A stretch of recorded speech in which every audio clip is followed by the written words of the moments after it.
আসসালামু আলাইকুম everyone. Hello everyone, কেমন আছেন? সবাই আছেন? অনেকদিন পর রান্নার একটা ভিডিও নিয়ে আসলাম, কারণ ব্যস্ততার মাঝে হয় না। পরিস্থিতি আশেপাশে সব কিছু মিলায় খুব খারাপ একটা সময় যাচ্ছে সবারই জন্য। তো যাই হোক, কোনো কিছু তো আসলে থেমে থাকবে না। জীবন চলতে হলে, বাঁচতে হলে সব কিছুই চলমান, আস্তে আস্তে স্বাভাবিক করে নিতে হবে। তো সেটার জন্যই আজকে রান্নার ভিডিওটা করে ফেললাম, মনটাও একটু অন্যদিকে দিয়ে দেয় এই কারণে। তো রান্না চলমান চলতেছে, আর বাসায় গেস্টও আসে, যার কারণে রান্নাটাও করতে হবে, কোনো কিছু থেমে থাকবে না। তো চিকেন রোস্ট রান্না হচ্ছে আজকে ইয়েস কিচেনে। এটা চলতে থাকুক। আর এদিকে আমি যেটা করেছি, এদিকে আমি এই যে পটলটাকে একটু চাক করে রেখেছি, মানে পটল ফ্রাই হবে আর কি, যেটাকে বলে। তো আমি প্রথমত ফ্রাই প্যানে এই যে তেল বসিয়ে দিয়েছি। আর এখন যেটা করব সেটা হচ্ছে আমি মিডিয়াম টু লো হিটে আমি পটলটাকে একটু ভেজে নিব,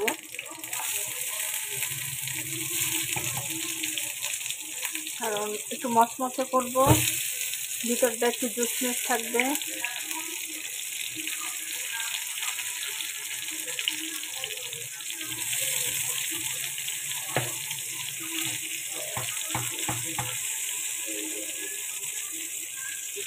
তো এভাবে পটল ভাজি দিয়ে খান, আমার কাছে খুবই ভালো লাগে।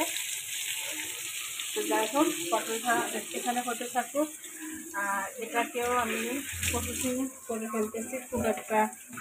অলরেডি রান্না প্রায় 80% হয়ে গিয়েছে। এখন একটু সময় দিতেছি, কারণ রোস্টটাকে যত সময় দেওয়া হবে ততই রোস্টটা অনেক মজা হয়।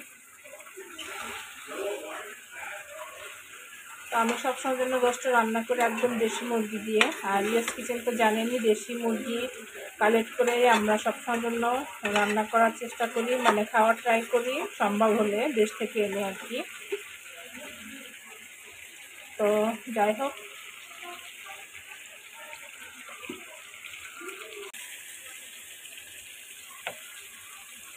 তো এখন আমি যেটা করবো, আমি একটু লাস্ট ফিনিশিংয়ে যেটা হয় সেটা হচ্ছে চিকেন রোস্টে আমার ফুললি রান্না ডান। এখন পরিমাণ মতো পানি অ্যাড করে দিলাম, দিয়ে এখন আমি এটাকে মিডিয়াম টু লো হিটে একটু রান্না করব।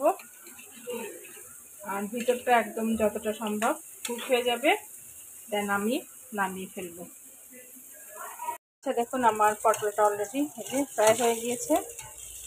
এখন এটাকে আমি উঠিয়ে রাখবো। তো এখানে আমি উঠিয়ে রাখছি, এখানে আমি আলু, সকালের রুটিতে আলু সবজি করেছি, আলু এবং গাজর দিয়ে একটা খুবই ইয়ামি একটা সবজি করেছি, এটার ভিতরে আমি রেখে দিব। দেন এটাকে আমি মিক্সড করে ফেলবো, যেহেতু রাইস রান্না করেছি, রাইসের সঙ্গে খেতে খুবই ভালো লাগবে। আর এখন বাকি, আর এদিকে আমার ফ্রাই রোস্টটা দেখুন কোন পর্যায়ে আসছে, দেখি রোস্টটা প্রায় এদিকে হয়ে আসতেছে।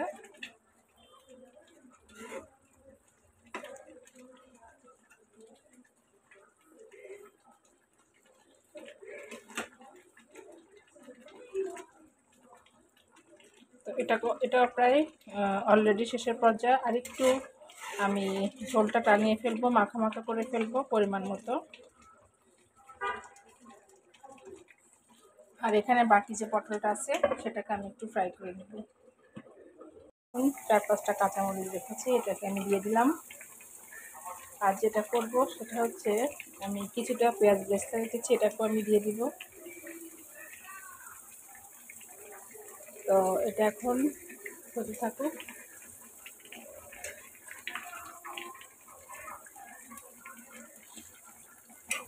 আর এদিকে আমার পটল ভাজাটা প্রায় ডান। তো এই যে মেনুটা, আমার আজকের ইয়েস কিচেনের মেনুটা এটাই। আর রাইস রান্না হয়েছে, ওটাকে আমি দেখিয়ে দিব। তো ওকে, আমার রাইসটা যে আমি দেখুন, রাইসটা আমি যে এখানে করে রেখেছি, খুবই মজাদার একটা রাইস।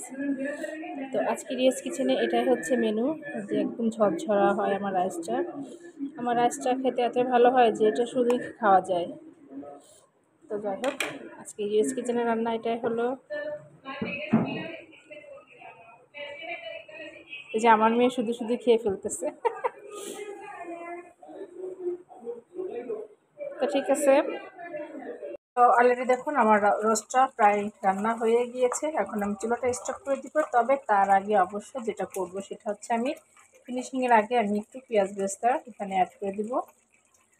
তো যাই হোক, আমার আজকের রেসিপিটি কেমন হলো অবশ্যই জানাবেন। তো অলরেডি ডান, দেখুন আমি এখন চুলাটা স্টপ করে দিব। ইয়েস কিচেনের রেসিপি কেমন হলো অবশ্যই কমেন্টসের মাধ্যমে জানাবেন। আজকে ছিল ইয়েস কিচেনের চিকেন রোস্ট, একটু ভিন্ন আঙ্গিকে। ওকে, আল্লাহ হাফেজ, সবাই ভালো থাকবেন।